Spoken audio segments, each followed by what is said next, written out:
Hello बच्चों, आप सभी का स्वागत है हमारे चैनल एनसीईआरटी ट्यूटोरियल के ऊपर। और ये जो वीडियो है ये आपके लिए बहुत ही इंपॉर्टेंट होने वाला है। क्यों भाई, क्यों इंपॉर्टेंट है? क्योंकि आपको पता है, टाइटल थंबनेल आपने देखा, आपको पता चल गया कि भाई यहां पर हम लोग क्या डिस्कस कर रहे हैं। सोशल साइंस के सैंपल पेपर को डिस्कस कर रहे हैं।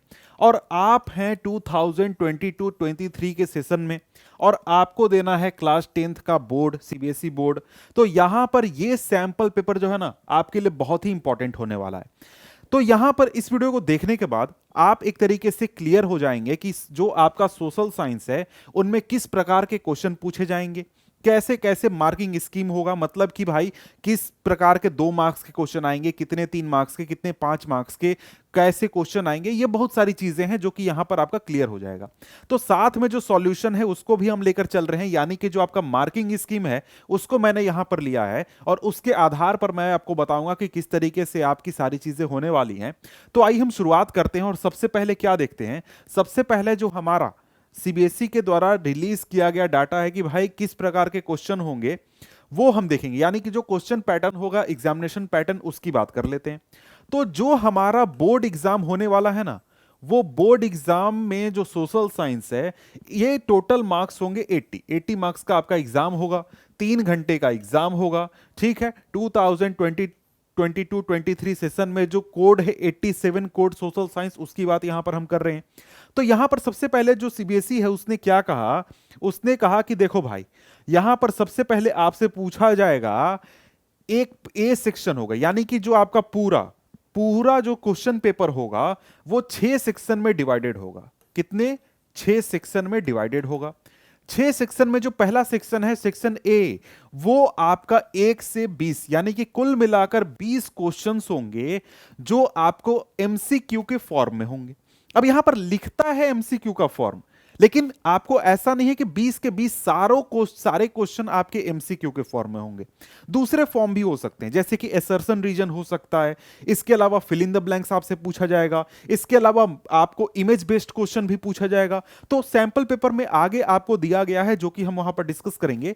तो कुल मिलाकर 20 मार्क्स के क्वेश्चंस होंगे, जो कि 1 मार्क्स के आंसर, मतलब 1 मार्क्स के क्वेश्चन होंगे। तो पहला सेक्शन, ए सेक्शन आपका क्या हो गया? ए सेक्शन हो गया 20 मार्क्स का, 20 इंटू 1 इक्वल टू 20 मार्क्स का। ए सेक्शन हो गया भाई। इसके बाद अगला सेक्शन आता है जो कि है बी सेक्शन। बी सेक्शन जो है उसमें कुल मिलाकर 4 क्वेश्चन होंगे। कौन से क्वेश्चन? 21, 22, 23 और 24 नंबर क्वेश्चन जो होंगे, ये very short answer type question होंगे। यानी कि 2 मार्क्स के क्वेश्चन यहां पर आपसे पूछे जाएंगे, जिनका कि आंसर आपको 40 वर्ड्स में करना है। 40 वर्ड्स यानी कि आपको 2 लाइन, 3 लाइन, 4 लाइन में करना है। लेकिन अगर आप पॉइंट्स बनाकर लिखते हैं तो 2 पॉइंट्स आप लिख देंगे, अच्छे पॉइंट्स, आपको मार्क्स मिल जाएंगे। तो यहां पर कितने हो गए क्वेश्चन? 4 क्वेश्चन हो गए, और ये कुल मिलाकर 2 मार्क्स के हो गए। तो ये आपको 8 मार्क्स का हो गया सेक्शन बी।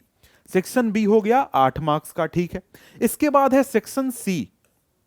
यहां पर आपको कुल मिलाकर 5 क्वेश्चंस होंगे, 25, 26, 27, 28, 29, ठीक है। और यहां पर ये क्वेश्चंस होंगे 3 मार्क्स के क्वेश्चन होंगे, जिनका आंसर आपको करीब 60 वर्ड में करना है। मतलब कि 3 पॉइंट, अच्छे पॉइंट आप लिख दीजिएगा, आपको मार्क्स मिल जाएंगे। तो यहां पर क्या हुआ? 5 क्वेश्चंस हो गए, कितने मार्क्स के? 3 मार्क्स के, कुल मिलाकर 15 मार्क्स, सी सेक्शन। इसके बाद डी सेक्शन आ गया, जहां पर आपको कुल मिलाकर 4 क्वेश्चन पूछे जाएंगे। सेक्शन डी में यहां पर 30, 31, 32, 33 जो होगा क्वेश्चन नंबर, वो आपको सेक्शन डी में होगा, जहां पर आपसे 5 मार्क्स के क्वेश्चंस पूछे जाएंगे। यानी कि आपको 4 क्वेश्चंस होंगे जो कि लॉन्ग आंसर टाइप क्वेश्चन होंगे, जहां पर आपको 5 मार्क्स मिलेंगे। 4 into 5 equal to 20, D section, ठीक है। इसके बाद यहां पर सेक्शन ई जो है, ये आपका एक अलग टाइप ऑफ क्वेश्चन होगा, जहां पर आपको केस बेस्ड क्वेश्चन मिलेगा। केस बेस्ड क्वेश्चन मतलब जैसे आपको शॉर्ट पारा दे दिया, उसमें से आपको कुछ एक्सप्लेन करना है, मतलब उसमें से आपको आंसर्स वगैरह करने हैं। तो यहां पर 4 मार्क्स के 3 क्वेश्चन होंगे, और तीनों के अंदर आपको 1-1 मार्क्स का क्वेश्चन होगा। मतलब कि जैसे यहां पर 34, 35, 36 जो आपका क्वेश्चन है वो आपका केस बेस्ड क्वेश्चन है, तो 34 में 3 क्वेश्चन होंगे, एक मार्क्स के, 35 में भी 3 होंगे और साथ में 36 में भी 3 होंगे। ठीक है, तो यहां पर आपको सॉरी चार मार्क्स के 2 होंगे 1 मार्क्स का और तीसरा होगा 2 मार्क्स का। इस प्रकार से आपको सैंपल पेपर में दिया गया है, आगे मैं दिखाने वाला हूं। ठीक है, तो यहां पर ई सेक्शन जो हो गया, ई सेक्शन में आपका क्या हो गया, 3 क्वेश्चन हो गए 4 मार्क्स के और ये आपको 12 मार्क्स हो गया। और साथ में लास्ट हो गया एफ सेक्शन, जहां पर आपको 5 मार्क्स का 1 क्वेश्चन होगा। लेकिन यहां पर ये जो 5 मार्क्स का क्वेश्चन होगा ना, एफ सेक्शन है आपका मैप से रिलेटेड। मैप से रिलेटेड क्वेश्चंस आपसे पूछे जाएंगे और यहां पर आपको इसमें भी सब कैटेगरी बनाया गया है। 2 मार्क्स के मैप से रिलेटेड क्वेश्चन आपको हिस्ट्री से पूछे जाएंगे और 3 मार्क्स के ज्योग्राफी से। तो यहां पर आपको ये जो मैप वाला 5 मार्क्स है ना, इसको आप 2 और 3 कर सकते हैं, 2 मार्क्स हिस्ट्री के लिए और 3 मार्क्स आपका ज्योग्राफी के लिए। तो ये चीज जो है इसको सही तरीके से सबसे पहले बना लीजिए कि 20 मार्क्स के क्वेश्चन आपके 1 मार्क्स वाले होंगे, यानी कि एमसीक्यू टाइप। ठीक है, सारे एमसीक्यू नहीं होंगे, असर्शन रीजन भी हो सकता है, फिल इन द ब्लैंक्स भी हो सकता है, इमेज बेस्ड भी हो सकता है, या फिर आपको एनालिटिक्स बेस्ड भी हो सकता है। तो ये आपको हो गए। फिर 2 मार्क्स के 4 क्वेश्चन, 3 मार्क्स के 5 क्वेश्चन, 5 मार्क्स के 4 क्वेश्चन और इसके साथ ही केस बेस्ड आपको 3 क्वेश्चन होंगे 4-4 मार्क्स के और फिर 5 मार्क्स का एक आपका क्वेश्चन होगा मैप बेस्ड। ठीक है, तो ये चीज क्लियर हो गया कि भाई सबसे पहला बात कि भाई क्वेश्चन पेपर का फॉर्मेट कैसा होगा। तो अब हम घुसते हैं हमारे जो सैंपल पेपर है उसमें, और सैंपल पेपर का पूरी तरीके से समझते हैं कि आपको किन किन चीजों पर ध्यान देना है। समझ गए? तो यहां पर अगर हम आए तो सबसे पहले मैंने कहा क्या कि भाई आपसे एमसीक्यू बेस्ड क्वेश्चन पूछे जाएंगे। तो एमसीक्यू बेस्ड आपको क्वेश्चन यहां पर दिख जाएंगे कि जैसे कि आप यहां पर देख सकते हैं, एमसीक्यू बेस्ड क्वेश्चन है कि what helped in the colonisation of Asian and African countries, identify the correct statement from the following option. तो यहां पर देखिए, ये हो सकता है कि ये चैप्टर आपने अभी तक नहीं पढ़ा हो, तो ज्यादा इसके आंसर्स वगैरह याद करने पर अभी फोकस मत कीजिए। अभी इस चीज पर फोकस करिए कि आप ये समझ जाएं कि चैप्टर में से क्या क्या चीजें हमें पढ़नी है, क्या स्किप करना है, किन चीजों पर फोकस करना है, कहां से कौन सा क्वेश्चन आ सकता है। ठीक है, तो जैसे यहां पर आप देख सकते हैं ये आपको जो क्वेश्चन पूछा गया है, ये सिंपली आपका क्वेश्चन है इन टेक्स्ट से, मतलब कि चैप्टर में से कहीं से कोई लाइन उठा लिया और उससे क्वेश्चन पूछ लिया। तो एक चीज आप ध्यान रखिए कि आपको अगर ये चीजें क्लियर करनी है तो आपको क्या करना होगा, आपको एनसीईआरटी बुक को अच्छी तरीके से पढ़ना होगा। एनसीईआरटी बुक को जब आप अच्छी तरीके से लाइन बाय लाइन पढ़िएगा तो वहां से ऐसे जो क्वेश्चंस बन सकते हैं वो आपके वहां से पिक हो जाएंगे। समझ गए? तो मतलब क्या, मतलब कि आपको एनसीईआरटी बुक आपके लिए इंपॉर्टेंट हो जाता है, एनसीईआरटी लाइन बाय लाइन। और साथ में देखिए मार्किंग स्कीम में जो ये पेज नंबर दिया गया है ना, ये इसको ध्यान मत दीजिएगा। क्यों भाई? क्योंकि मैंने ये पेज नंबर मिलाकर देखा तो ये इंफॉर्मेशन सेम पेज में मुझे नहीं मिला। ये इंफॉर्मेशन करीब 71 पेज नंबर में मिला, जबकि यहां पर 83 लिखा हुआ है। ठीक है, तो इस पर आपको ये पेज नंबर पर उतना ज्यादा ध्यान नहीं देना है क्वेश्चन के आंसर में जो भी दिया गया है। वैसे इसका आंसर क्या होगा? आंसर होगा सी। आंसर सी का क्या मतलब है? मतलब कि technology investment and improvement in transport. Chapter पढ़िएगा लाइन बाय लाइन, एनसीईआरटी पढ़िएगा, आपको पता चल जाएगा। ठीक है, इसके बाद अगला क्वेश्चन आता है, which of the following newspaper was started by बाल गंगाधर तिलक। तो ये क्वेश्चन आपका जो हिस्ट्री का लास्ट चैप्टर है उससे पूछा गया है। तो यहां पर आपका बी केसरी सही आंसर होगा। Print culture and model word से पूछा गया है। इसके बाद देखिए नेक्स्ट टाइप ऑफ क्वेश्चन आ गया, इमेज बेस्ड क्वेश्चन। तो इस प्रकार के क्वेश्चन भी आपसे पूछे जाएंगे जहां पर आपको इमेज दे दिया जाएगा और उसमें बताना है कि ये इमेज किसके द्वारा बनाया गया है। सीधे पूछता है भाई कि look at the picture given below, identify the name of painter of this painting from the following option. तो इन सारे ऑप्शंस में से कि कौन से पेंटर हैं जिनके द्वारा ये पेंटिंग बनाया गया है। तो यहां पर आंसर क्या होगा? राजा रवि वर्मा। समझ गए? तो यहां पर यह भी क्वेश्चन आपका print culture and model word से है। ठीक है, अगला यहां पर क्वेश्चन आता है, तो ये जो क्वेश्चन है ना, ये क्वेश्चन नंबर 3 के साथ ही अटैच है, क्योंकि देखिए यहां पर क्वेश्चन नंबर 3 है आपका इमेज बेस्ड। तो जो बच्चे ब्लाइंड है, यानी कि जो लोग व्यू आंखों से देख नहीं सकते हैं, उनके लिए यह क्वेश्चन दिया गया है। तो इस क्वेश्चन पर चाहें तो आप देख सकते हैं। यहां से एक चीज आपको पता चलेगा, वो ये है कि देखिए आप जब यहां पर खोलिएगा ये जो चैप्टर है print culture and model word, तो यहां पर साइड में बॉक्सेस में कुछ इंफॉर्मेशन बहुत सारे दिए गए हैं, सारे चैप्टर में है। तो उन बॉक्स से एक बॉक्स से उठाकर यह क्वेश्चन पूछा गया है जहां पर गीत गोविंद के बारे में बताया गया है। तो यहां पर इस तरीके से आपको यह पता चलता है कि जो भी चैप्टर आप पढ़ रहे हैं उस चैप्टर में जो भी बॉक्सेस में इंफॉर्मेशन दिए गए हैं वो आपके लिए इंपॉर्टेंट हो जाता है। उसको भी आपको ध्यान देना है जब आप एनसीईआरटी बुक को पढ़ें। वैसे अगर आप एनसीईआरटी बुक को पढ़ना चाहते हैं, लाइन बाय लाइन एक्सप्लेनेशन समझना चाहते हैं, तो हमारे चैनल पर सारे चैप्टर्स के NCERT line by line explanation available हैं। प्लेलिस्ट का लिंक मैं नीचे दे दूंगा जहां से आप इन वीडियोस को देख सकते हैं। तो सारी चीजें आप एनसीईआरटी की वहां से क्लियर कर सकते हैं। और साथ में हमने नोट्स के जरिए भी डिजिटल बोर्ड पर भी सारा एक्सप्लेनेशन किया हुआ है, वो भी आप देख सकते हैं। एनसीईआरटी सॉल्यूशन या फिर इंपॉर्टेंट क्वेश्चन, सारे वीडियोस हमारे चैनल पर अवेलेबल हैं, सभी चीजें आप देख सकते हैं। ठीक है, तो यहां पर अगर हम आगे बढ़ें तो अगला क्वेश्चन हमारे सामने क्या आ जाता है, तो यहां पर यह क्वेश्चन आता है, arrange the following in chronological order. यह भी क्वेश्चन आपका print culture and modern world से है। ठीक है, तो यहां पर आपको यह जो क्वेश्चन है, ये क्वेश्चन आपको अगर आंसर करना है तो यहां पर आप इसको रट कर आंसर नहीं कर सकते। आप सीधे, ऐसा नहीं है कि ये क्वेश्चन देखा मैंने आंसर याद किया और मैं जाकर आंसर दे दूंगा, ऐसा नहीं है। इस चैप्टर में यहां पर कह रहा है कि भाई ये 4 इवेंट हैं, इन 4 इवेंट को आपको क्रोनोलॉजी में सजाना है। मतलब पहले क्या हुआ, बाद में क्या हुआ, ये आपको अरेंज करना है। तो ये अरेंज करने के लिए आपको चैप्टर में से पता होना चाहिए कि कौन सा इवेंट पहले हुआ, कौन सा बाद हुआ, कौन सा कब हुआ। तो ये कब आपको पता चलेगा, जब आप पूरे चैप्टर को अच्छे से समझिएगा, अच्छे से पढ़िएगा, तब आपको पता चलेगा। ऐसे क्वेश्चन को आप रट कर आंसर नहीं कर सकते हैं। और ऐसे आगे भी आपको जो लॉन्ग आंसर टाइप क्वेश्चन है ना, उनमें भी कई सारे ऐसे क्वेश्चन हैं जहां पर आंसर आपको खुद से एनालाइज करके लिखना है, वहां पर आप रटा हुआ आंसर नहीं लिख सकते हैं। तो यहां पर मुझे लगता है कि इस बार सीबीएसई इस चीज पर थोड़ा फोकस कर रहा है कि जो आंसर होने चाहिए वो आप खुद से बनाकर लिखें, आपको रटा हुआ आंसर आप कंप्लीटली नहीं लिख सकते हैं। तो यहां पर इस क्वेश्चन को आंसर करने के लिए भी आपको क्या करना होगा, चैप्टर को अच्छी तरीके से समझना होगा। वैसे आंसर देख सकते हैं यहां पर, मुझे तो लगता है कि आप में से बहुत सारे बच्चे जो हैं उन्होंने ये चैप्टर अभी तक पढ़ा नहीं होगा। अभी आप लोग मिडिल सेशन में है तो आप लोग अभी काफी पीछे ही होंगे। ठीक है, तो यहां पर आगे बढ़े तो आगे यहां पर आपका चैप्टर, ये जो क्वेश्चन है ये आपका एग्रीकल्चर चैप्टर से, एग्रीकल्चर चैप्टर में से क्रॉप की बात की गई है, क्रॉप की, खास क्रॉप की। तो देखिए यहां पर क्रॉप के बारे में क्या पूछा गया है कि भाई identify the crop with the help of following information. जो भी क्रॉप के बारे में इंफॉर्मेशन दिया गया है उससे आप क्रॉप को आइडेंटिफाई कीजिए।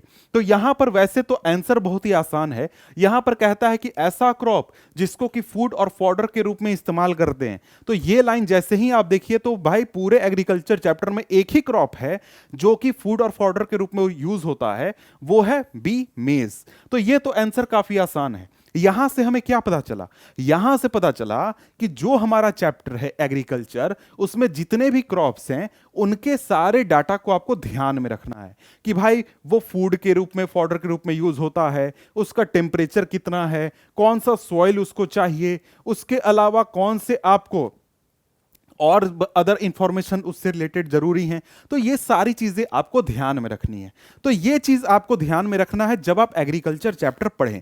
तो देखिए सैंपल पेपर का ये मतलब नहीं है कि आप सैंपल पेपर को रट जाइए और उससे जाकर कुछ एग्जामिनेशन में आपको बहुत फायदा हो जाएगा। यहां पर आपको मेनली फोकस करना है समझने के ऊपर कि मुझे चैप्टर में क्या पढ़ना होगा, क्या इंपॉर्टेंट है, किस चीज पर फोकस करना है। तो इस चीज के लिए आप क्या कीजिए, इस सैंपल पेपर को यूज कीजिए एनालिसिस के लिए। ठीक है, अब यहां पर आगे कहता है कि which of the following description is of forest is not correct. Not correct भाई, कौन सा सही नहीं है। तो भाई यहां पर देखिए, तो जब भी आप इस तरीके के क्वेश्चन करें, जो भी आप क्वेश्चन करें, तो क्वेश्चन को अच्छी तरीके से पढ़िए, क्योंकि क्वेश्चन में कई सारे ऐसे वर्ड होते हैं हम ध्यान नहीं देते हैं और कई बार मिस्टेक हम कर जाते हैं। भाई मुझसे भी कई बार ऐसी गलतियां हुई हैं, क्वेश्चन को हड़बड़ी में देखा नहीं, गया आंसर करने और काबिल बन के, हीरो बन के आंसर करके आ गया, पता चला गलत आंसर है। ठीक है, तो यहां पर इस तरीके के जो भी क्वेश्चन हैं उनको आप क्या कीजिए, यहां पर आप ध्यान दीजिए कि क्या लिखा गया है। नॉट करेक्ट पूछ रहा है, कौन सी बात सही नहीं है। Reserve forest, half of forest से ज्यादा होते हैं हमारे देश में। ठीक है, protected forest, reservation of 1/3 of the forest, अनक्लास्ड forest, reservation of forest under government and private individual, तीनों बात सही है। तो यहां पर लास्ट क्या है, permanent forest, reserve and अनक्लास्ड forest for the production of timber, क्या टिम्बर के लिए प्रोडक्शन के लिए होता है क्या, जी नहीं। तो ये आपका डी ऑप्शन जो है वो गलत है, तो आंसर क्या हो गया, डी हो गया। ठीक है, तो ये तो बात ठीक है भाई। तो यहां पर अगर हम लोग बात करें तो यहां पर अगला क्वेश्चन आ जाता है। तो यहां पर देखिए, मैंने कहा ना आपसे कि भाई देखो, यहां पर जो क्वेश्चन पूछा जाएगा वो कई प्रकार के, ऐसा नहीं है कि सारे क्वेश्चन एमसीक्यू नहीं होंगे, एमसीक्यू 1 मार्क्स के तो होंगे, लेकिन इस प्रकार के भी हो सकते हैं। मैच द फॉलोइंग है, यहां पर आपको मैच करना है। मैच करना है तो बहुत आसान है, लेकिन आपको अगर अच्छी तरीके से जानकारी होगी तो। जैसे यहां पर पूछता है कि भाई रिन्यूएबल रिसोर्सेज कौन है भाई, रिन्यूएबल रिसोर्सेज क्या आपके रोड, कैनल्स, रेलवे हैं रिन्यूएबल, जी नहीं। मिनरल्स हैं क्या, जी नहीं। ओशियानिक रिसोर्सेज हैं, तो यहां पर ये हो सकता है लेकिन नहीं। यहां पर आपका रिन्यूएबल में फॉरेस्ट एंड वाइल्ड लाइफ आ जाएगा। नॉन रिन्यूएबल में क्या आएगा भाई, नॉन रिन्यूएबल में मिनरल्स एंड फोजल्स फ्यूल्स आ जाएंगे। ठीक है, क्लियरली। नेशनल रिसोर्सेज में, नेशनल रिसोर्सेज में आपका क्या आ जाएगा, नेशनल रिसोर्सेज में आपका आ जाएगा road, canals and railway. International resources में ओशियानिक रिसोर्सेज आ जाएंगे, यानी कि वैसे रिसोर्सेज जो कि ओशियन में पाए जाते हैं। ठीक है, तो यहां पर इस तरीके से आपको मैच द फॉलोइंग करना है और फिर आप आंसर इस तरीके से लिखिएगा। तो इस प्रकार के क्वेश्चन को आंसर करने के लिए आपको सही से पता होना चाहिए कि भाई फॉरेस्ट किस प्रकार का रिसोर्स है, ओशियानिक रिसोर्सेज किस प्रकार के रिसोर्स की बात हो रही है, मिनरल्स कैसा रिसोर्स होता है, रोड, कैनल, रेलवे किस प्रकार का रिसोर्स होता है। तो इस तरीके के चीजों को भी आपको अच्छी तरीके से जानकारी होगी, तभी आप मैचिंग कर सकते हैं। बस रटा रटाया जानकारी से काम नहीं चलेगा। अच्छी तरीके से आपको एनसीईआरटी पढ़ना होगा, एनसीईआरटी के सॉल्यूशंस वगैरह देख लीजिए, साथ में प्रीवियस ईयर के पेपर्स वगैरह देख लीजिए, साथ में जो आपको जो कंसेप्ट है चैप्टर का वो अच्छी तरीके से ग्रास्प कर लीजिए, समझ लीजिए। ठीक है, तो यहां पर अगर हम लोग आगे बढ़ें तो आगे हमारे सामने अगला क्वेश्चन आ जाता है। तो यहां पर कहता है कि consider the following statements regarding power sharing arrangement in Belgium and identify the incorrect one from the following. फिर से वही इनकरेक्ट वाला आ गया। फिर से क्वेश्चन पर ध्यान नहीं दीजिएगा तो भाई मिस्टेक हो जाएगा, गड़बड़ हो जाएगा। क्वेश्चन पर ध्यान देना है आपको। और यहां पर भी वही देखिए, equal number of members from Dutch and French community in the central government, क्या ये सही है, जी हां बिल्कुल सही है। तो यहां पर अगर इसके बाद देखें, separate government for Brussels with equal representation of communities, क्या ये सही है, जी हां बिल्कुल सही है। अगला, state government to be subordinate to the central government, क्या बेल्जियम में स्टेट गवर्नमेंट सेंट्रल गवर्नमेंट के सबऑर्डिनेट थी, जी नहीं। वहां पर फेडरलिज्म का कंसेप्ट लागू था। और फेडरलिज्म में हमने क्या पढ़ा है कि जो फेडरलिज्म होता है, जिस देश में भी फेडरल गवर्नमेंट होती है वहां पर जो सेंट्रल गवर्नमेंट होती है और जो स्टेट गवर्नमेंट होती है, ये दोनों अलग अलग काम करते हैं, दोनों एक दूसरे के काम में बाधा नहीं डालते हैं। और सेंट्रल गवर्नमेंट स्टेट गवर्नमेंट को ऑर्डर नहीं दे सकती है। इसका मतलब क्या, स्टेट गवर्नमेंट सबऑर्डिनेट नहीं होती है। तो यहां पर सी स्टेटमेंट जो है वो इनकरेक्ट है। तो यहां पर आपका सी वैसे ही लिखा गया, साथ में आंसर भी है, तो मैं समझा रहा था ऐसे ही। ठीक है, तो यहां पर आगे बढ़े। तो यहां पर आगे क्वेश्चन, अगला क्वेश्चन क्या है, which of the following subjects come under legislation of centre and state in India. तो यहां पर किस चीज की बात हो रही है, कंकरेंट लिस्ट की बात हो रही है। कंकरेंट लिस्ट कहने का मतलब क्या, वैसा लिस्ट जिस पर कि सेंट्रल गवर्नमेंट और स्टेट गवर्नमेंट दोनों काम करती हैं। मतलब क्या, मतलब कि आपको जिस पर दोनों सरकारें कानून बना सकती हैं, लेकिन कानून लागू किसका होगा, अगर दोनों सरकार कानून बनाती है तो सेंट्रल गवर्नमेंट वाला कानून लागू होता है। तो यहां पर एजुकेशन जो है ना, ये आपका कंकरेंट लिस्ट में आता है, फॉरेस्ट स्टेट में आता है, बैंकिंग सेंटर में आता है, ट्रेड आपका स्टेट में आता है। ठीक है, तो ये हो गया आपका क्वेश्चन। और इसके बाद अगर हम लोग आगे बढ़ें तो आगे हमारे सामने अगला क्वेश्चन आ जाता है। अगला क्वेश्चन यहां पर क्या कहता है, which of the following statement is true regarding feminist movement. यानी कि यहां पर सिंपली आपसे पूछ रहा है कि भाई इनमें से कौन सा स्टेटमेंट ट्रू है। तो यहां पर वही अगर हम देखें तो ये भी एक प्रकार का एमसीक्यू क्वेश्चन ही है। तो यहां पर आपको अगर हम देखें तो अगर आपने पढ़ा है जेंडर, रिलीजन, कास्ट चैप्टर, तो आपको यहां पर ये आंसर आप करने पाएंगे। जैसे यहां पर कहता है कि a group which favours giving more power to working women at rural and urban level. ठीक है, इसके अलावा a movement that believes in giving exclusive rights to female in urban areas, क्या शहरों में केवल, नहीं भाई। Radical women's movement aimed at equality in personal and family life as well. यानी कि जो अगर आप बात करें रेडिकल वुमेन्स मूवमेंट, यानी कि फेमिनिस्ट मूवमेंट क्या है, एक प्रकार का रेडिकल वुमेन्स मूवमेंट है जो कि टारगेट करता है पर्सनल और फैमिली लाइफ में इक्वालिटी। ठीक है, यह चीज आपको पढ़ने को मिला होगा चैप्टर में। नहीं पढ़ा है चैप्टर, जाकर पढ़ लीजिए, हमारे चैनल पर एनसीईआरटी के साथ भी पढ़ाया गया और साथ में आपका जो नोट्स है उसके जरिए भी पढ़ाया गया है। साथ में एनसीईआरटी सॉल्यूशन वगैरह भी अवेलेबल है, उनको भी आप देख सकते हैं। ठीक है, तो यहां पर आगे बढ़ें तो आगे फिर से आपका मैच द फॉलोइंग आ जाता है। Match the following type of question है, तो यहां पर कहता है कि इनमें से कौन सा आपका सही तरीके से मैच किया गया है। तो यहां पर अगर भारतीय जनता पार्टी की बात करें तो क्या वो एनडीए है यानी नेशनल डेमोक्रेटिक अलायंस से है, तो जी हां भाई, बात तो सही है। तो यहां पर ए ऑप्शन तो वैसे ही हमें पता चल गया कि भाई कौन सा पेयर सही मैच है, तो ए है। बाकी अगर हम देखें तो फिर से चेक कर लेना चाहिए। कांग्रेस पार्टी, क्या कांग्रेस पार्टी लेफ्ट फ्रंट से है? जी नहीं, कांग्रेस पार्टी है यूनाइटेड प्रोग्रेसिव अलायंस से। जो इसका जो फ्रंट है वो क्या है? यूनाइटेड प्रोग्रेसिव अलायंस है, यानी इसका अलायंस का नाम है। वैसे ही बीजेपी के अलायंस का नाम नेशनल डेमोक्रेटिक अलायंस है।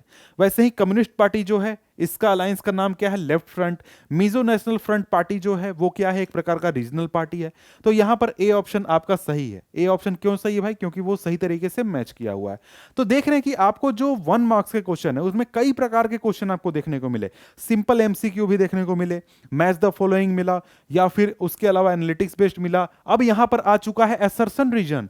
आपको इमेज बेस्ड क्वेश्चन भी हमने देखे थे, असर्शन रीजन आ चुका है। असर्शन क्या कहता है? Democracy is an accountable, responsive and legitimate government. ठीक है भाई, ये तो बात सही है कि भाई ये पॉइंट है। ठीक है, अब इसका रीजन क्या कहता है? Democracies have regular, free and fair election and decision making is based on norms and procedure. तो क्या ये रीजन सही है हमारे असर्शन के लिए? क्या इस वजह से ऐसा होता है? तो भी जी हां, बिल्कुल सही है। क्यों भाई? डेमोक्रेसी क्या है? अकाउंटेबल है, रिस्पॉन्सिव है, लेजिटिमेट है। तो जब आप इस चैप्टर को पढ़ेंगे, इन 3 शब्दों को अच्छी तरीके से समझेंगे तो आपको पता चलेगा इसके लिए क्या रिस्पॉन्सिबल है कि भाई डेमोक्रेसी में आपका रेगुलर इलेक्शन होता है, फेयर इलेक्शन होता है, डिसीजन मेकिंग के लिए एक प्रोसेस बनाया गया है, उसी के अनुसार डिसीजन होता है। तो यहां पर आपका असर्शन हमारा सही है और रीजन जो है वो उसका अच्छा आपका एक एक्सप्लेनेशन है। तो यहां पर ऑप्शन अगर हम बात करें तो A and B, A assertion and reason are true and R is correct, हाँ, तो ए हमारा सही हो जाएगा। तो देखिए इस प्रकार के जो भी क्वेश्चंस हैं, इन सभी क्वेश्चंस को करने के लिए आपको चैप्टर अच्छे से पढ़ना होगा। वैसे हम लोग क्या करेंगे, हम लोग आगे डिस्कस कर लेंगे जितने भी चैप्टर हैं, सभी चैप्टर से जो भी इंपॉर्टेंट आपके असर्शन रीजन वगैरह बनेंगे उनके लिए हम अलग से वीडियो लेते आएंगे। आप लोग देख लीजिएगा, चैनल को सब्सक्राइब कर लीजिए, ठीक है, ताकि जब भी वीडियो अपलोड हो आपको दिख जाए, आपको मिल जाए। ठीक है, अगला क्वेश्चन कहता है कि which one of the following region was protected and fostered by Sri Lankan in their constitution. तो भाई पावर शेयरिंग चैप्टर से ये क्वेश्चन है। अब पावर शेयरिंग चैप्टर में हमने श्रीलंका की बात की थी, वहां पर हमने क्या देखा था कि जो मेजोरिटी ऑफ सिनला स्पीकर्स हैं वो क्या किस धर्म को फॉलो करते हैं, तो वो बौद्ध धर्म को फॉलो करते हैं। तो इसलिए आपका यहां पर क्या होगा? बुद्धिज्म होगा। तो यहां पर हमने पढ़ा था, जो पावर शेयरिंग चैप्टर है वहां पर पढ़ा था कि जो आपका गवर्नमेंट थी श्रीलंका में, जो आपको मेजोरिटेरियन गवर्नमेंट बनी थी, वो जो बुद्धिज्म है उसको बढ़ावा देना चाहती थी, उसको फॉलो करती थी। ठीक है, तो ऑप्शन हमारा सी जो है वो सही हो गया। अगला क्वेश्चन देखिए, नेक्स्ट टाइप ऑफ क्वेश्चन है, ये एक प्रकार का एनालिटिक्स बेस्ड क्वेश्चन कह सकते हैं, डाटा सफिशिएंसी का क्वेश्चन कह सकते हैं। तो ये क्वेश्चन जो है यहां पर आपको जो डाटा दिया गया है इसके आधार पर आपको आंसर करना है। अब यहां पर कहता है कि read the given data and find out children of which state has attend maximum elementary school education. यहां पर डाटा को देखकर बताइए कि कौन सा स्टेट है जिस स्टेट के बच्चों ने मैक्सिमम एलिमेंट्री एजुकेशन अटेन किया है। तो यहां पर 3 स्टेट के बारे में बताया गया है, हरियाणा, केरल और बिहार। हरियाणा के पर कैपिटा इनकम, भाई पर कैपिटा इनकम से यहां हमें कोई मतलब नहीं है क्योंकि यहां पर कैपिटा इनकम की बात ही नहीं है। इन्फेंट मोर्टालिटी रेट, ये भी इंपॉर्टेंट नहीं है हमारे लिए, ये थोड़ा सा इंपॉर्टेंट है और ये हमारा मुख्यतः इंपॉर्टेंट है। अब यहां पर बात करें तो यहां पर आपका एलिमेंट्री स्कूल एजुकेशन में क्या होता है, जो बेसिक लेवल पर एजुकेशन होता है वही होता है। तो यहां पर अगर हम लोग देखें तो लिटरेसी रेट क्या होता है, लिटरेसी रेट बात करें तो 7 की एज से ऊपर जितने भी हमारे इलाके में या देश में जो बच्चे हैं, वो बच्चे या फिर एडल्ट सभी एजुकेटेड हैं या नहीं है। तो यहां पर लिटरेसी रेट सबसे ज्यादा किसका देखने को मिल रहा है? हमें केरल का देखने को मिल रहा है। साथ में प्रेजेंट में अभी के समय में नेट अटेंडेंस रेशियो क्या है भाई? 14 और 15 ईयर्स का हमारा सबसे ज्यादा किसका है? केरल का है। तो सबसे ज्यादा बच्चे अगर सेकेंडरी स्टेज में पढ़ रहे हैं 14 और 15 साल के, वो पढ़ रहे हैं क्यों भाई? क्योंकि उन्होंने पहले एलिमेंट्री एजुकेशन किया होगा, पढ़ा होगा, तभी तो आगे के क्लासेस में जाकर पढ़ रहे हैं। तो इसलिए केरल जो है वो हमारा क्या हो जाएगा? सही आंसर हो जाएगा। इसके बाद अगर हम आगे देखें तो अगला यहां पर क्वेश्चन फिर से वही एनालिटिक्स बेस्ड है या फिर डाटा सफिशिएंसी का क्वेश्चन है। तो यहां पर कहता है कि read the following data and select the appropriate option from the following. यहां पर कहता है कि एजुकेशनल अचीवमेंट और rural population of Uttar Pradesh. Literacy rate rural population का क्या है? मेल का 76, फीमेल का 54। Literacy rate for rural children 10 से 14 साल के बच्चों का 90 और 87, 90 और 87 है।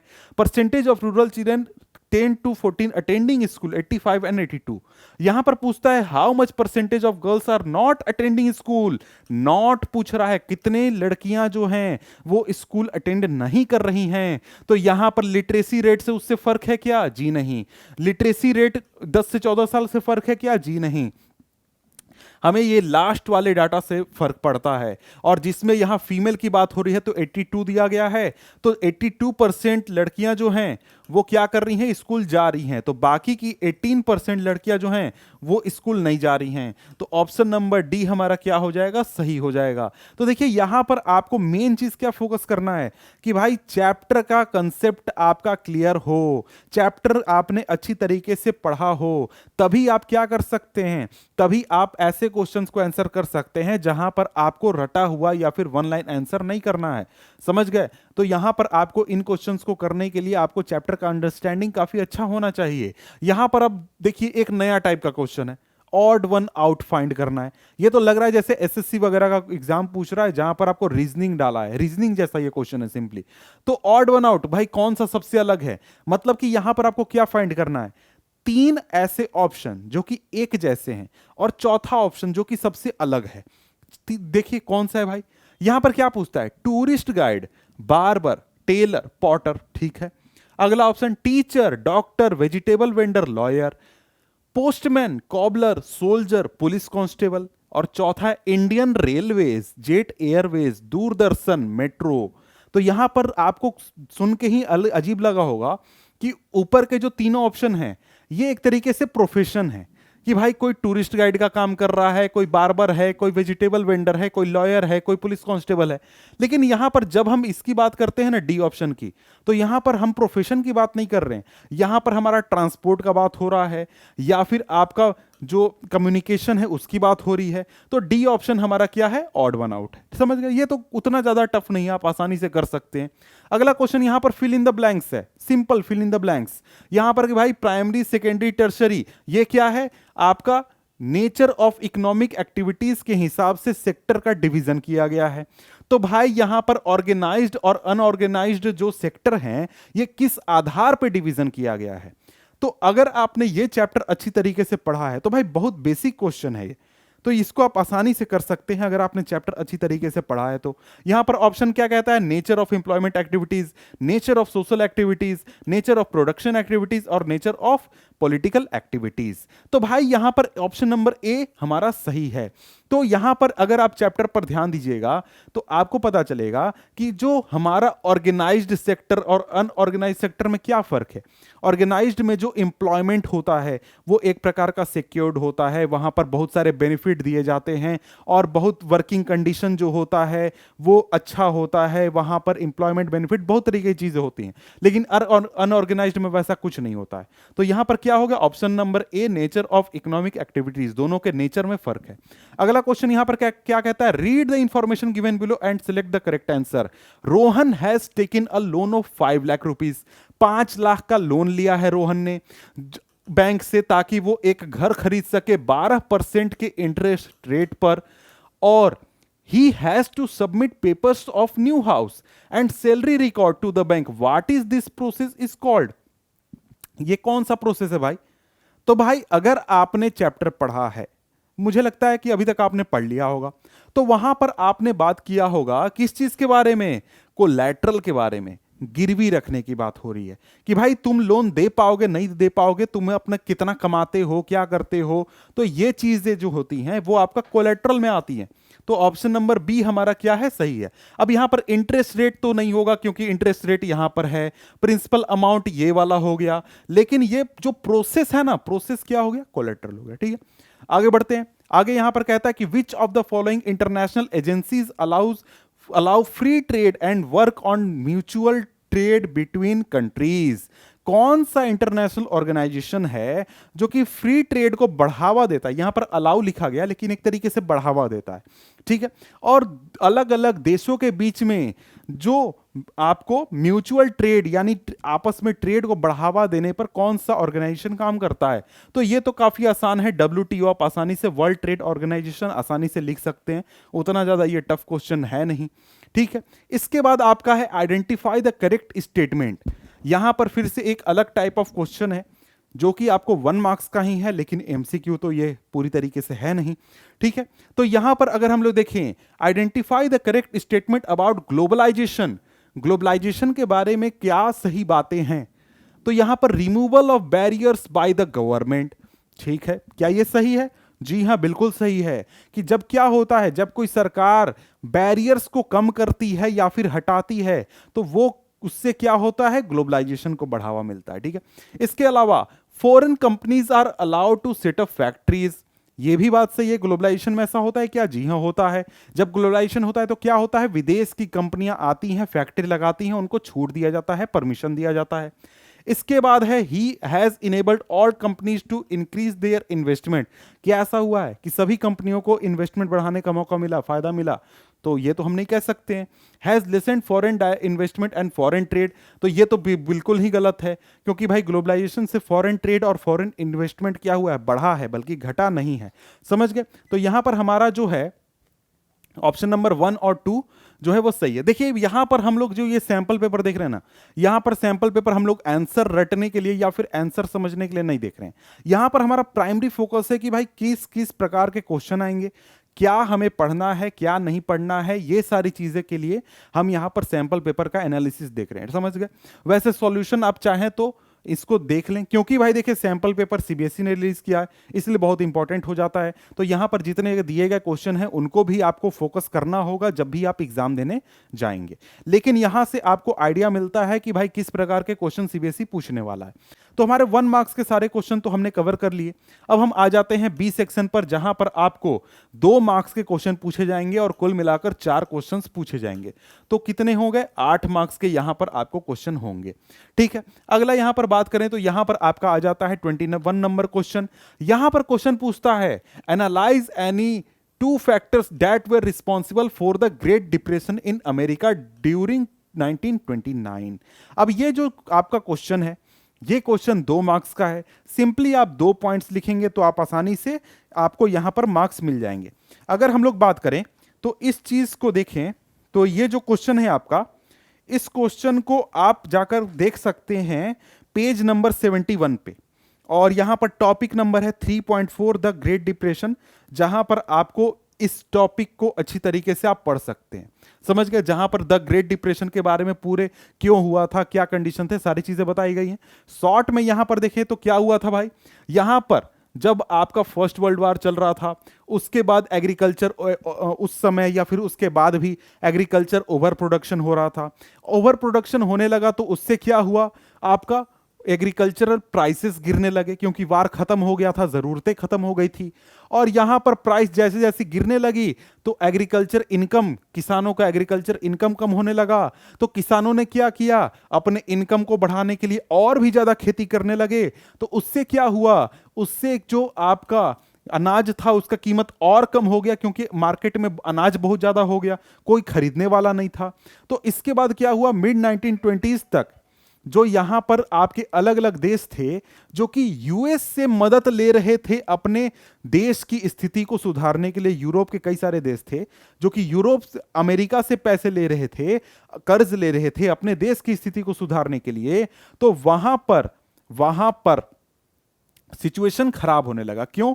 क्योंकि भाई जब यूएस में प्रॉब्लम आया तो यूएस गवर्नमेंट ने लोन देना एक तरीके से बंद कर दिया, या फिर हम कह सकते हैं सपोर्ट देना बंद कर दिया। तो उससे क्या हुआ?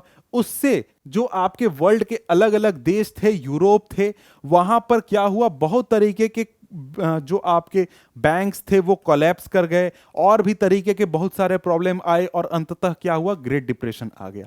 तो ये सारी चीजें हैं जो कि आप यहां से लिख सकते हैं, लेकिन आपको यहां से मात्र 2 पॉइंट उठाकर लिखने हैं।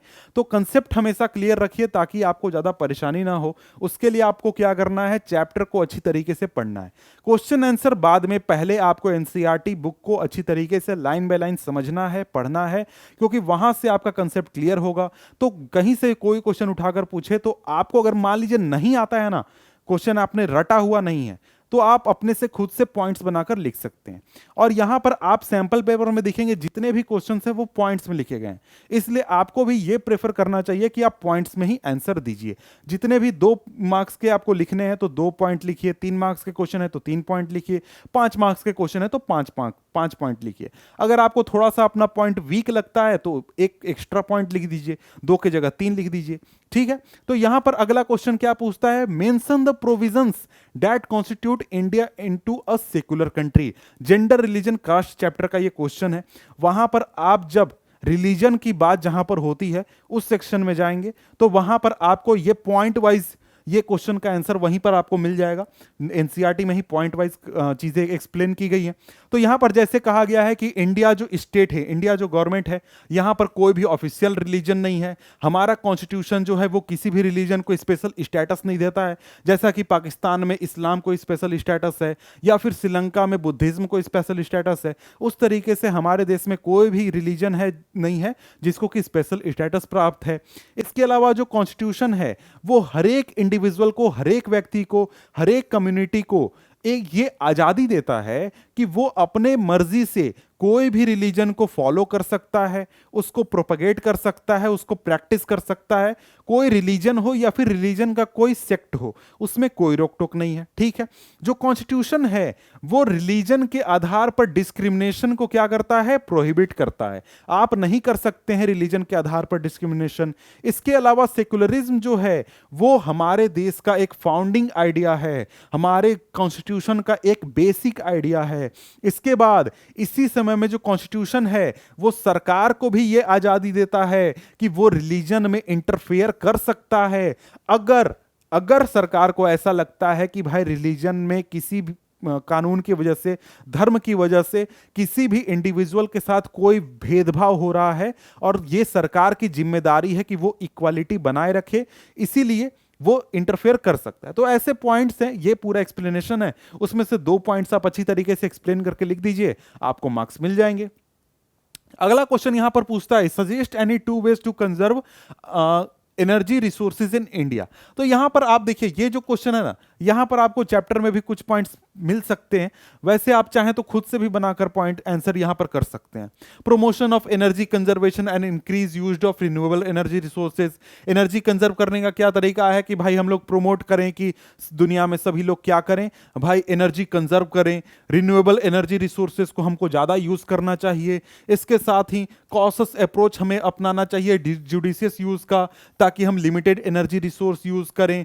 पब्लिक ट्रांसपोर्ट सिस्टम को हमें यूज करना चाहिए, इंडिविजुअल व्हीकल यूज नहीं करना चाहिए। जब जरूरत ना हो तो इलेक्ट्रिसिटी का स्विच ऑफ कर देना चाहिए।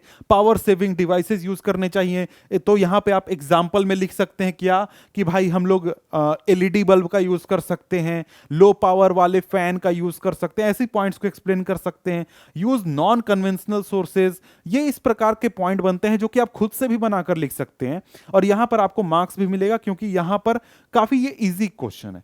इसके बाद देखें तो इसी में और है, देखिए यहां पर आपको, यहां पर एक पॉइंट में शायद पहले फोकस नहीं किया था मैंने, कि देखिए आपके पूरे किताब में, और मतलब सॉरी पूरे सैंपल पेपर में 37 क्वेश्चन है। तो मतलब क्या है, आपका जो एग्जाम होगा वहां पर 37 क्वेश्चन पूछे जाएंगे। तो 37 के 37 आपको आंसर करने हैं, लेकिन यहां पर आपको बहुत सारे क्वेश्चन ऐसे हैं, जैसे कि 5 मार्क्स के जितने भी क्वेश्चन हैं सभी में आपको ऑप्शन मिलेगा। और यहां पर भी आप देख सकते हैं कि ऑप्शन यहां पर दिया गया है। यह आपका क्वेश्चन नंबर है, क्वेश्चन नंबर है 23। 23 में दो क्वेश्चन है, उनमें से कोई एक करना है। तो इस प्रकार से काफी क्वेश्चंस हैं जहां पर आपको ये ऑप्शन मिल जाता है। जैसे कि आपको 23 नंबर में ये आपको ऑप्शन मिल जाता है। इसके बाद अगर हम लोग बात करें तो 25 में मिल जाता है। इसके बाद अगर हम लोग बात करें तो इसके बाद हमारा 5 मार्क्स वाले क्वेश्चन में मिल जाता है। तो मतलब काफी क्वेश्चन में आपको ऑप्शंस वगैरह दिए गए हैं, जिससे कि आप आसानी से क्या कर सकते हैं, अपनी मर्जी से को दो में से कोई एक क्वेश्चन को आंसर कर सकते हैं।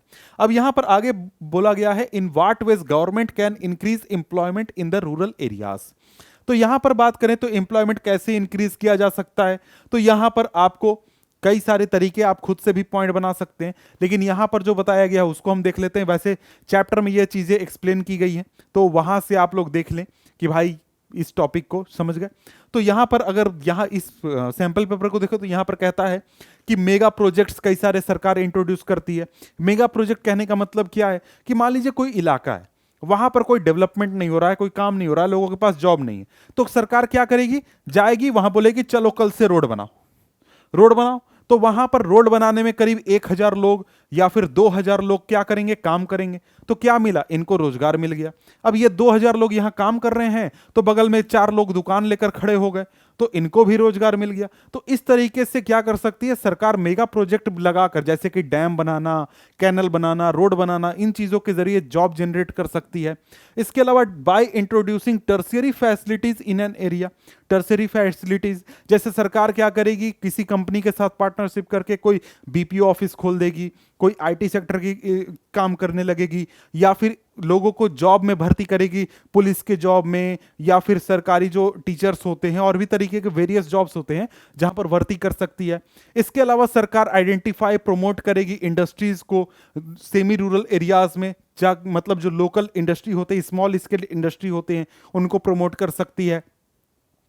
इसके अलावा ऐसे इंडस्ट्रीज को सेटअप कर सकती हैं जहां पर जो वेजिटेबल और एग्रीकल्चरल प्रोड्यूसेस को एक तरीके से प्रोसेस करती हो, जिससे क्या हो, जो एग्रीकल्चर सेक्टर में काम करने वाले लोग हैं उनकी इनकम बढ़े। तो ये कई सारी चीजें सरकार कर सकती है। टूरिज्म प्रमोट कर सकती है, रीजनल क्राफ्ट इंडस्ट्री को प्रमोट कर सकती है, आईटी को प्रमोट कर सकती है। तो कोई भी आप 2 पॉइंट्स आप उठाकर लिख सकते हैं, ठीक है। इसके बाद अब आ जाता है सेक्शन सी हमारा, जहां पर क्या होगा, जहां पर 5 मार्क्स के क्वेश्चन जो होंगे वो आपको पूछे जाएंगे। ओ सॉरी, ये शायद 3 मार्क्स, हाँ 3 मार्क्स का क्वेश्चन है, 3 मार्क्स का क्वेश्चन है, 5 क्वेश्चन है, वो थोड़ा सा मैंने गलत बोल दिया, ठीक है। तो यहां पर 3 मार्क्स के क्वेश्चन जो हैं वो आपसे पूछे जाएंगे। तो यहां पर 5 कुल मिलाकर क्वेश्चन होंगे, कुल मिलाकर 15 मार्क्स के आपका ये सेक्शन होगा। अब यहां पर देखें तो यहां पर कहता है कि how was the social and political situation of India affected by the first world war. ये क्वेश्चन है ना, ये एक तरीके से बहुत इंपॉर्टेंट क्वेश्चन भी है।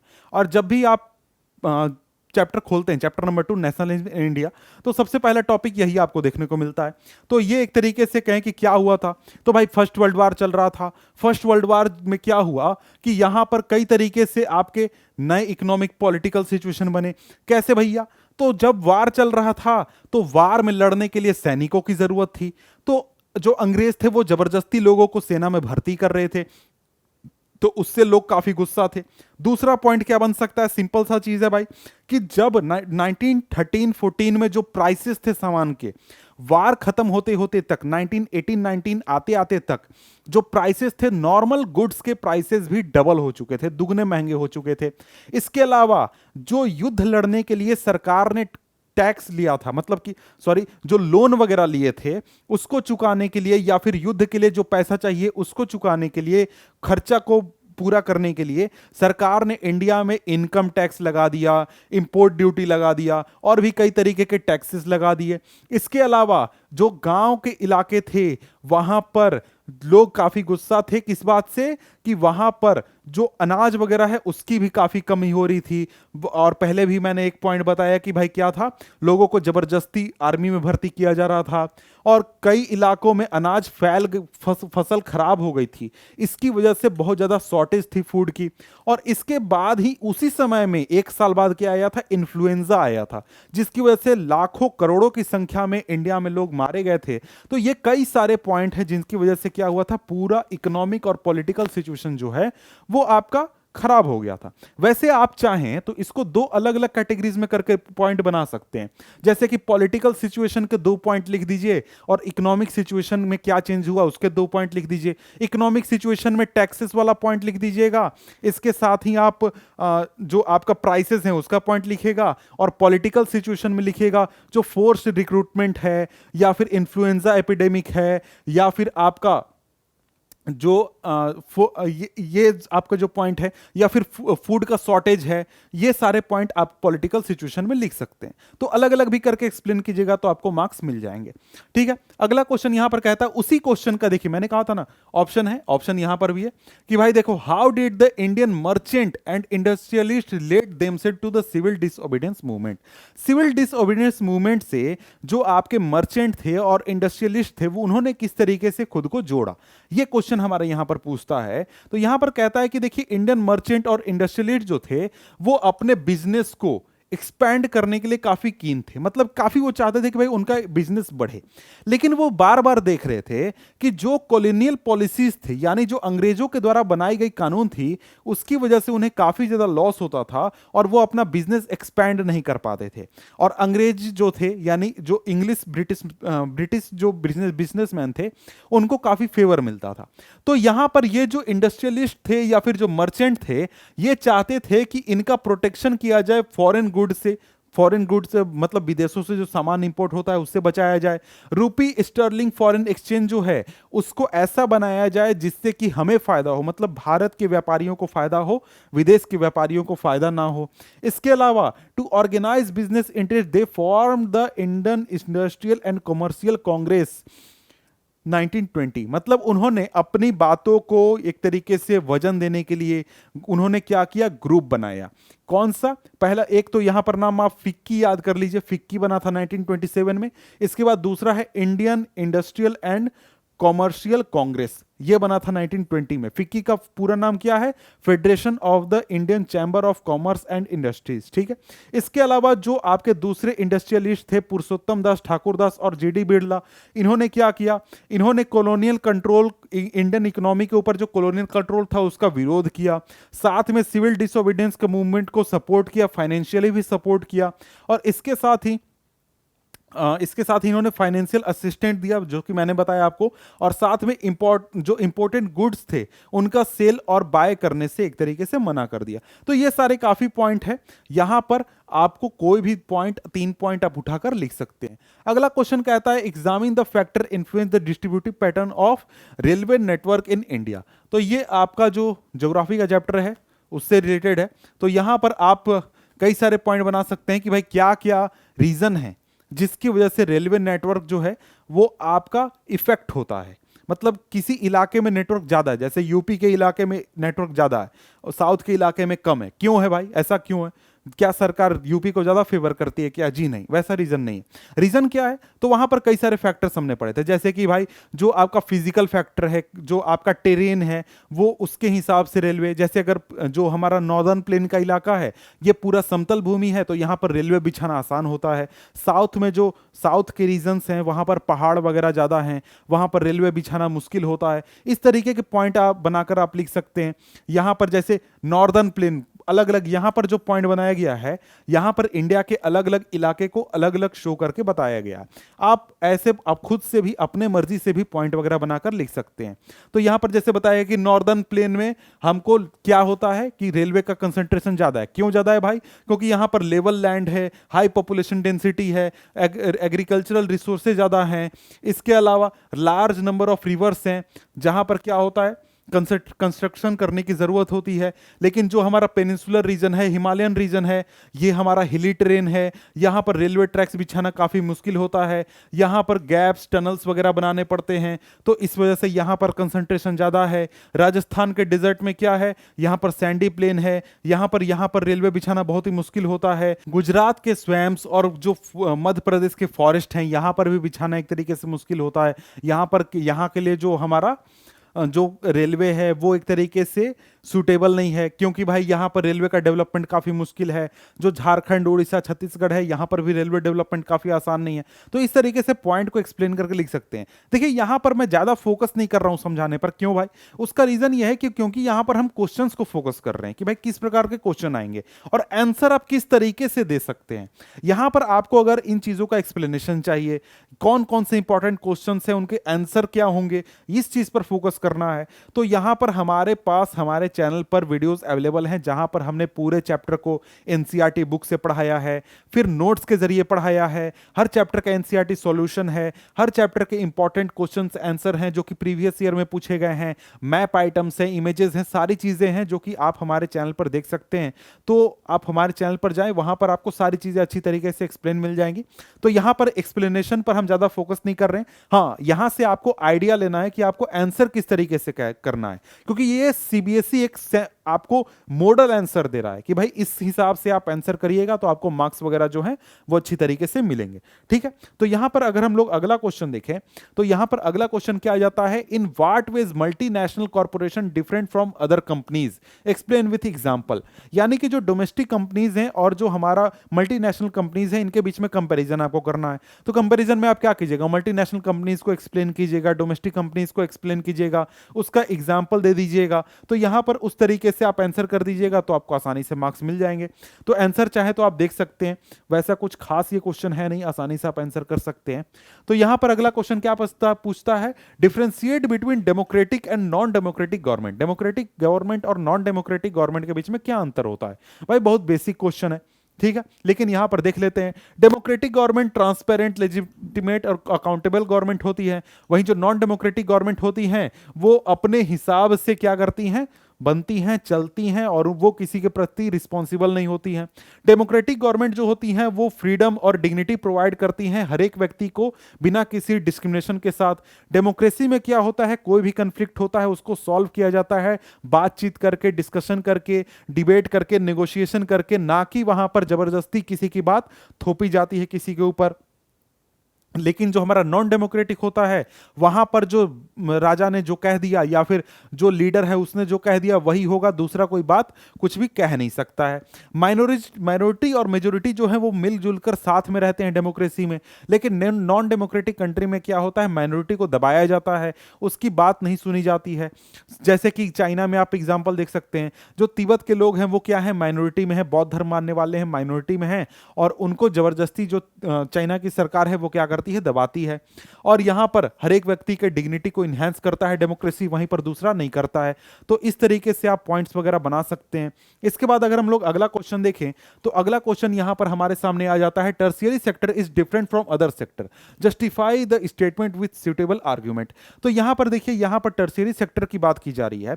तो एक जो सबसे बेसिक डिफरेंस है टर्शियरी सेक्टर और प्राइमरी और सेकेंडरी में, कि भाई देखिए जो प्राइमरी और सेकेंडरी सेक्टर होता है वहां पर गुड्स का प्रोडक्शन होता है, लेकिन जो टर्शियरी सेक्टर होता है वहां पर किसी भी प्रकार के गुड्स का प्रोडक्शन नहीं होता है। वहां पर एक तरीके से जो टर्शियरी सेक्टर है वो प्राइमरी और सेकेंडरी सेक्टर को गुड्स प्रोड्यूस करने में हेल्प करता है। समझ गए?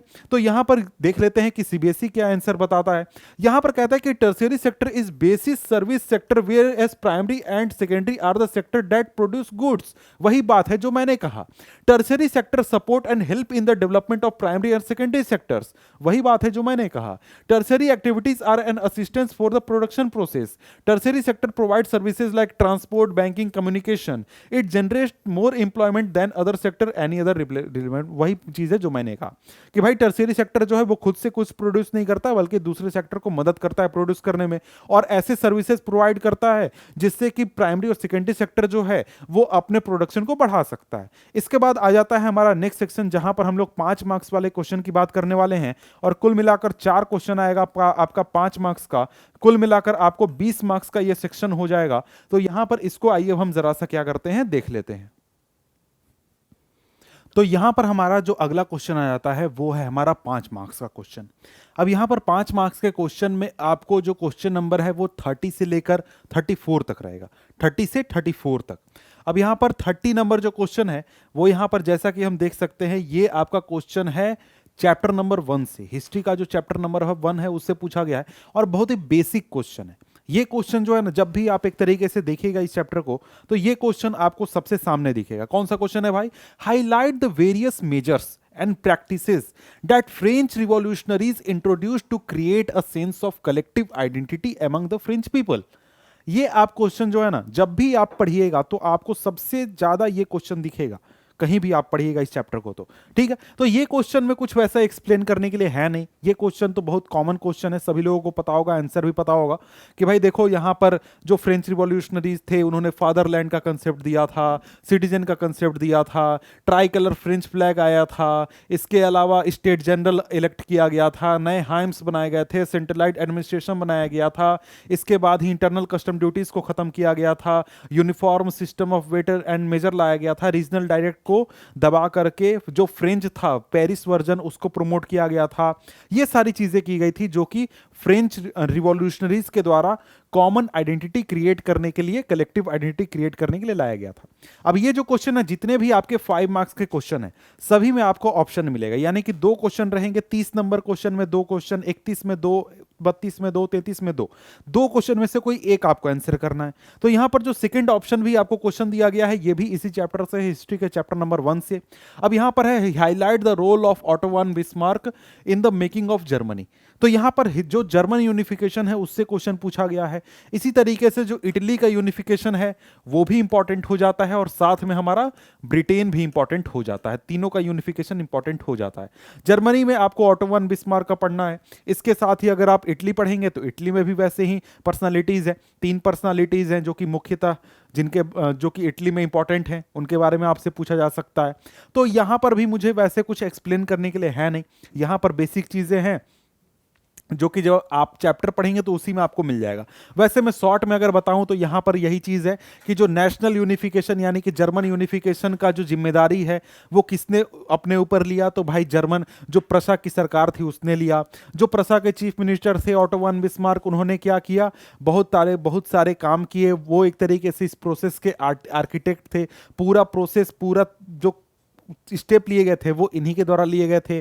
3 युद्ध लड़े गए 7 साल में, ऑस्ट्रिया, डेनमार्क, फ्रांस के खिलाफ, तीनों में प्रशा की विक्ट्री हुई और जो यूनिफिकेशन था वो कंप्लीट हुआ। जनवरी 1871 में जो प्रशा का राजा था विलियम वन, उसको जर्मन एम्परर बना दिया गया, और इसके साथ ही जनवरी 1871 में जर्मन स्टेट्स का जो असेंबली था उसको मिलाकर क्या कर दिया गया, और यहां पर वही चीज है कि जो जर्मन इंपायर कैसर विलियम वन को प्रशा का इंपरर नियुक्त किया गया। ठीक है, तो यहां पर 5 पॉइंट्स में चीजों को आप एक्सप्लेन कर सकते हैं। जर्मन यूनिफिकेशन अगर आपने अच्छी तरीके से पढ़ा है तो आप इन पॉइंट्स को खुद से भी बनाकर लिख सकते हैं, वैसा कोई हेवी टॉपिक ये नहीं है। ठीक है, अगर बात करें तो अगला क्वेश्चन आ जाता है examine the reasons of location of most of the jute mills in West Bengal. अब ये टॉपिक है जो है ना, ये टॉपिक आपको सिलेबस में दिया गया है कि भाई ये टॉपिक एक तरीके से डिलीटेड है, इससे क्वेश्चन नहीं आएगा, लेकिन फिर भी यहां पर सैंपल पेपर में दिया गया है। तो आपको क्या करना है, ये क्वेश्चन तो देख लेना है, साथ में इस तरीके के जितने भी आपको टॉपिक्स हैं उसको थोड़ा सा देख लेना है, रिवाइज कर लेना है। मतलब कि जितने भी एग्रो बेस्ड इंडस्ट्रीज वगैरह हैं वो आपको देख लेना है। ठीक है, तो क्योंकि वो वैसे सिलेबस में लिखा गया कि आपको ध्यान नहीं देना है, लेकिन क्योंकि सैंपल पेपर में दिया गया है तो आप उससे खुद से शॉर्ट में रिवाइज कर लीजिएगा, पूरा याद करने की जरूरत नहीं है। ऐसा नहीं है कि लेकर बैठ जाना है कि नहीं ये पूछ ही देगा, ऐसा कोई जरूरी नहीं है, लेकिन हो सकता है कि मे भी चांसेस गलती से पूछ दे तो आप वहां पर लिख सकें कुछ, इसलिए आपको पढ़ लेना होगा। तो यहां पर आप जूट मिल्स क्यों इलाके में पाए जाते हैं, ये अगर आप एनसीईआरटी पढ़ेंगे तो आपको एनसीईआरटी से ही पता चल जाएगा कि भाई जूट मिल्स जो हैं वो वेस्ट बंगाल में क्यों पाए जाते हैं। क्योंकि यहां पर क्या होता है, वाटर ट्रांसपोर्ट सस्ता अवेलेबल है, साथ में यहां पर जूट प्रोड्यूसिंग एरियाज हैं जहां पर जूट का काफी संख्या में प्रोडक्शन होता है। यहां पर railways network, waterways, roadways waterways सभी का अच्छा एक तरीके से सिस्टम है। वाटर भी बहुत अच्छा है रॉ जूट को प्रोसेस करने के लिए। चीप लेबर मिल जाता है अगल बगल के स्टेट से। इसके साथ ही कोलकाता जो है वो अर्बन सेंटर के रूप में बैंकिंग, इंश्योरेंस, पोर्ट फैसिलिटी सारे दे देता है। और यहां पर कई तरीके की और पॉइंट जो हैं जो कि आप खुद से भी बनाकर लिख सकते हैं। अगला क्वेश्चन आता है, इसी का ऑप्शन है। ऑप्शन क्या है कि भाई examine the multi multi pronged aspect of information technology and electronic industry, यानी कि आप इसके कई सारी बातें, अच्छी बातें एक तरीके से लिखने के लिए कह रहा है।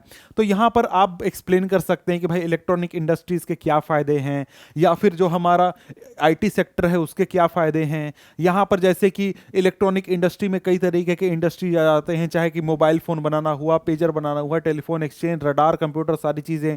जो इसके अलावा आईटी इंडस्ट्री क्या होता है, तो वहां पर सर्विसेज प्रोवाइड किया जाता है, सॉफ्टवेयर से रिलेटेड प्रोडक्ट्स बनाए जाते हैं।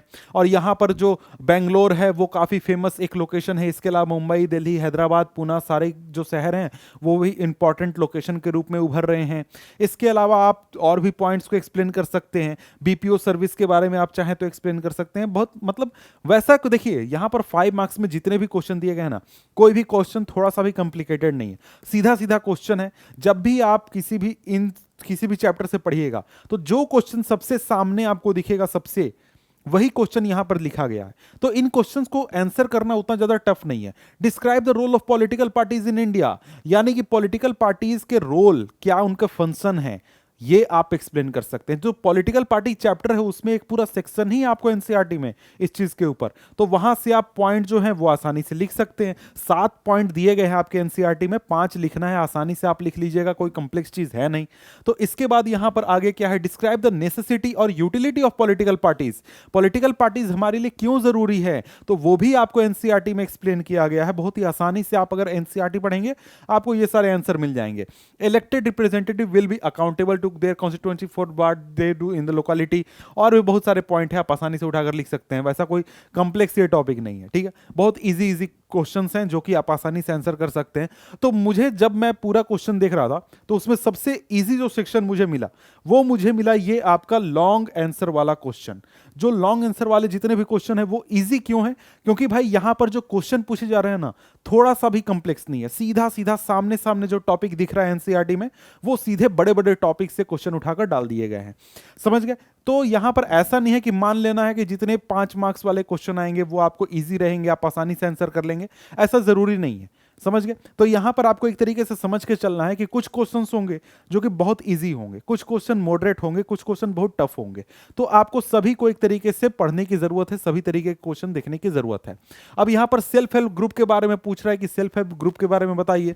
तो यह भी चैप्टर जब आप पढ़िएगा तो आपको एक तरीके से क्या मिलेगा, सामने एक इंटायर टॉपिक है सेल्फ हेल्प ग्रुप। तो इसमें भी आपको आंसर करने में ज़्यादा आसानी होगा, बहुत ही आसानी होगा।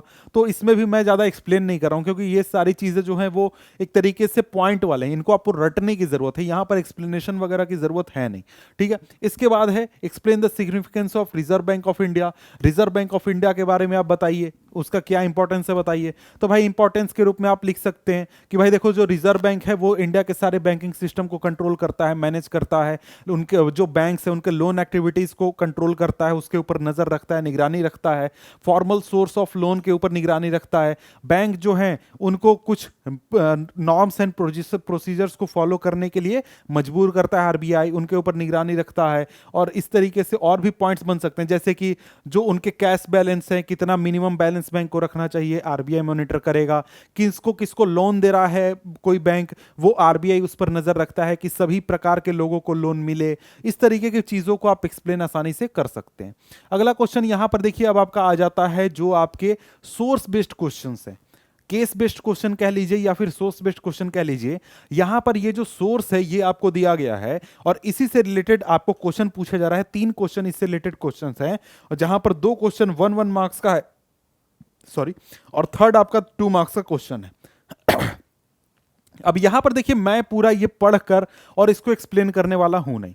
यहां पर आपको फोकस क्या करना है, आपको फोकस करना है कि यहां पर ये आपको आएगा कहां से, ये जो पारा है ये पूछा कहां से जाएगा। तो अगर इस क्वेश्चन को हम लोग देखें, तो इस क्वेश्चन को देखते हैं तो हमें पता चलता है कि देखिए ये जो पारा है ये आपको किताब में एक बॉक्स दिया गया है। जो आपका किताब है उसमें बॉक्स दिया गया है। कहां पे बॉक्स है मैं जरा सा देखकर आपको बताता हूं। जो एज ऑफ इंडस्ट्रियलाइजेशन है ना, उसमें आपका 85 पेज नंबर जो है वहां पर बॉक्स है, उसमें से ये आपका पूरा पारा उठाया गया है और सीधे उठाकर रख दिया गया है और उससे रिलेटेड 3 क्वेश्चन आपसे पूछ दिए हैं। तो यहां पर वही चीज जो मैंने पहले कहा था कि भाई जो आपके बॉक्सेस वगैरह हैं वो भी इंपॉर्टेंट हो जाते हैं। वैसे देखिए, केस बेस्ड को आंसर करने के लिए हर बॉक्स को याद मत कीजिएगा, हाँ बस रीडिंग वगैरह मार लीजिएगा, ठीक है। उसमें से आपको 1 मार्क्स वाले भी क्वेश्चन पूछ दिए जा सकते हैं, लेकिन उसको याद मत करने लगेगा कि यार केस बेस्ड का क्वेश्चन दे दिया है, केस बेस्ड में बॉक्स में से तो सारा बॉक्स में याद कर लूंगा, ऐसा नहीं करना है, समझ गए। इसके बाद है रीड द वही एक्सट्रैक्ट। तो यहां पर ये भी देखिएगा, तो जो आपका वाटर चैप्टर है, वाटर रिसोर्सेज ज्योग्राफी का, वहां से एक बॉक्स में इंफॉर्मेशन है ये भी, और इसमें भी आप देख सकते हैं कि यही ये आपका वैसा ही बॉक्स वाला इंफॉर्मेशन है, उससे रिलेटेड क्वेश्चन दिए गए हैं, ठीक है। तो यहां पर अगर हम लोग देखें तो यहां पर ये पेज नंबर 27 में आपको ये पारा दिया गया है, और वहीं से आपको बॉक्स में से उठाकर ये दिया गया है। अब यहां पर देखिए, यहां पर वही है 1 मार्क्स का क्वेश्चन है, उसके बाद फिर से 1 मार्क्स का क्वेश्चन, और फिर 2 मार्क्स का क्वेश्चन। तो जो भी आपका केस बेस्ड क्वेश्चन है उसमें 3 क्वेश्चन पूछे गए हैं, जिसमें 2 क्वेश्चन 1 1 मार्क्स के हैं और थर्ड क्वेश्चन आपको 2 मार्क्स का है। तो इस तरीके से आपको 4 मार्क्स का एक क्वेश्चन होगा केस बेस्ड क्वेश्चन, ठीक है, समझ गए। इसके बाद इसी तरीके से जो लास्ट आपका क्वेश्चन है, वहां पर यही चीज है कि जो आपका पारा है उसको दिया गया है, और पारा जो है वो आपको कहां से दिया गया है, तो पारा, ये जो आपको पारा लास्ट पारा दिया गया है, ये किताब में से आपको सीधे उठाकर दे दिया गया है। मतलब जो नॉर्मल आपका चैप्टर का एक्सप्लेनेशन होता है उसमें से। तो पावर शेयरिंग जो है ना, उसमें आपको पेज नंबर 9 से ये दिया गया है, पावर शेयरिंग से। और जो फोर्थ आपका फीचर ऑफ पावर शेयरिंग है ना, वहां से ये पारा उठाया गया है, समझ गए। और वहां से उठाकर सीधे क्वेश्चन दिया गया है, और उसी में से फिर से वही आपको आपको क्वेश्चन दिया गया है, 3 3 क्वेश्चन, मतलब कि 2 1 मार्क्स के, और लास्ट आपका 2 मार्क्स का, इस तरीके से, ठीक है। अब यहां पर ये सारे केस बेस्ड वगैरह खत्म हो गए, तो आपका अगला आ जाता है मैप स्किल बेस्ड, यानी कि मैप से रिलेटेड जो क्वेश्चन वगैरह हैं वो आ जाते हैं। अब यहां पर मैप से रिलेटेड क्वेश्चन, आपका क्वेश्चन नंबर होगा 37 नंबर क्वेश्चन होगा। इसके 2 हिस्से होंगे, पहला तो आपका होगा हिस्ट्री से रिलेटेड, और दूसरा जियो से रिलेटेड। हिस्ट्री से 2 मार्क्स के क्वेश्चन होंगे, और जियो से 3 मार्क्स के क्वेश्चन होंगे। अब देखिए यहां पर आपको ये जो क्वेश्चन है ना, ये क्वेश्चन आप आसानी से 5 मार्क्स को अटेंड कर सकते हैं। 5 मार्क्स यहां पर पाना कोई बहुत मुश्किल बात नहीं है। क्यों मुश्किल बात नहीं है भाई? क्योंकि यहां पर मैप वाला जो हिस्सा है वो सीबीएसई साफ बताता है कि कौन सा मैप का सेक्शन आपको पढ़ना है, कौन सा नहीं पढ़ना है, कौन सा याद करना है, कौन सा नहीं करना है। तो वहां पर हर चैप्टर के जो मैप से रिलेटेड क्वेश्चंस हैं उनको अगर आप देख लेंगे, पढ़ लेंगे, तो आसानी से आपको 5 मार्क्स आप आसानी से हिट कर सकते हैं। जैसे हिस्ट्री में अगर हम देखें तो आपको मेरे ख्याल से 10 या 15, कुछ बहुत ही कम संख्या में आपको पॉइंट्स याद करने हैं, जो कि आप आसानी से आंसर कर सकते हैं। जैसे कि अगर यहां पर देखें तो जो इंडियन नेशनल कांग्रेस है उसके जो सेशन वगैरह हैं उसको आपको याद रखना है। उसके अलावा और कुछ 2 4 पॉइंट है जैसे याद रखना है, जैसे कि इंडियन नेशनल कांग्रेस का मेरे ख्याल से एक क्वेश्चन तो आपको इंडियन नेशनल कांग्रेस के सेशन पर रहेगा ही, 1 मार्क्स का। तो सारे सेशन वगैरह को याद कर लीजिए, जो 4 या 5 दिए गए हैं जो आपको सिलेबस में है, वो आपको मैप वाला जब मैं वीडियो बनाऊंगा उसमें आपको मिल जाएगा, वहां से आप देख सकते हैं, ठीक है। तो यहां पर आपको पूछा गया 1920 में कहां हुआ था, किस जगह पे हुआ था इंडियन नेशनल कांग्रेस का सेशन, वो आपसे पूछा गया है। इसके बाद महात्मा गांधी ने किस जगह पर कानून तोड़ा था, तो भाई दांडी में तोड़ा था, और कलकत्ता में। ये दोनों आपको लोकेट करने हैं। इसके बाद यहां पर आपको ज्योग्राफी में डैम और पावर स्टेशन, या फिर सॉफ्टवेयर पार्क, पोर्ट, ये सारी चीजें जो भी याद करनी है वो हम मैप वाला वीडियो में कवर कर लेंगे, उतना कोई टफ चीज है नहीं। तो यहां पर अगर हम लोग देखें तो यहां पर ए पॉइंट दिया गया है जहां पर क्या हुआ था, 1920 का सेशन हुआ था, तो ये आपका कलकत्ता हो गया। इसके बाद कहां पर गांधी जी ने नमक कानून तोड़ा था, तो दांडी में तोड़ा था, ठीक है। ये सारी बातें हो गई। इसके बाद लास्ट क्वेश्चन ये और ऑप्शन में है, मैप के ऑप्शन में, तो जो विजुअली इंपेयर्ड बच्चे हैं उनके लिए ये क्वेश्चन दिया गया है। वैसे ये क्वेश्चन आपके लिए इंपॉर्टेंट नहीं है, लेकिन चाहे तो आप देख सकते हैं, यहां पर वही क्वेश्चन पूछा गया है, name the place where the session of Indian National Congress was held September 1920, ये बताइए। इसके बाद कहां पर आपका महात्मा गांधी ने वही क्वेश्चन है, लेकिन यहां पर आपको सिर्फ नाम बताना है, ठीक है। तो ये नॉर्मल बच्चों के लिए नहीं है, ठीक है। तो यहां पर आपका ये सैंपल पेपर कंप्लीट हो गया। लेकिन यहां पर मैं एक चीज बता दूं कि देखिए, सैंपल पेपर सिर्फ पढ़ने से आपकी तैयारी कंप्लीट नहीं होगी। आपको क्या करना होगा, पूरे चैप्टर को, पूरे सिलेबस को अच्छी तरीके से रिवाइज करना होगा। तो हमारे चैनल पर आपको सभी चैप्टर के एनसीईआरटी एक्सप्लेनेशन मिलेंगे, वो आप देख सकते हैं। फिर आपको नोट्स के जरिए एक्सप्लेनेशन मिलेंगे, एनसीईआरटी सॉल्यूशन मिलेंगे, वो भी आप देख सकते हैं। प्रीवियस ईयर क्वेश्चंस दिखेंगे जो आपके इंपॉर्टेंट क्वेश्चंस होंगे। इसके साथ ही जो आपका चैप्टर होगा उसका एमसीक्यू क्वेश्चन मिल जाएगा। इसके अलावा जो आपका चैप्टर होगा उससे जो असर्शन रीजन वगैरह होंगे उसके लिए पूरे एसएसटी का मैं एक अलग से पूरे सिलेबस का एक वीडियो में बना दूंगा आगे। अभी फिलहाल तो बना नहीं है, तो वो आगे मैं बना दूंगा, सारी चीजें आपको मिल जाएंगी। तो इसलिए हमारे चैनल को सब्सक्राइब कर लें, और जो भी आपको चैप्टर वगैरह पढ़ने हैं सभी चीज़ों को पढ़ें। और साथ में एक चीज़ मैं बता दूं कि भाई देखिए, खुद से भी आप एनसीईआरटी पढ़ने की कोशिश कीजिए, क्योंकि जो भी क्वेश्चन वगैरह जो भी आपसे पूछा जाएगा वो एनसीईआरटी बेस्ड होगा, बाहर से कुछ नहीं आने वाला है। एनसीईआरटी आपका पूरा कंप्लीट रहेगा, सभी चीज़ें तैयारी कंप्लीट रहेगी, आपके एग्जामिनेशन में मार्क्स लाने से आपको कोई नहीं रोकने पाएगा। तो इसलिए एनसीईआरटी पर काफ़ी ज़्यादा फोकस कीजिए। तो मिलते हैं आपसे हम अगले वीडियो में, अगले जो चीज़ें हैं उनके साथ। तो हाँ, वैसे अगर आप साइंस का देखना चाहते हैं जो ये एनालिसिस है, तो साइंस के लिए भी वीडियो अपलोडेड है, उसको आप जाकर देख सकते हैं। तो मिलते हैं अगले वीडियो में, तब तक के लिए गुड बाय।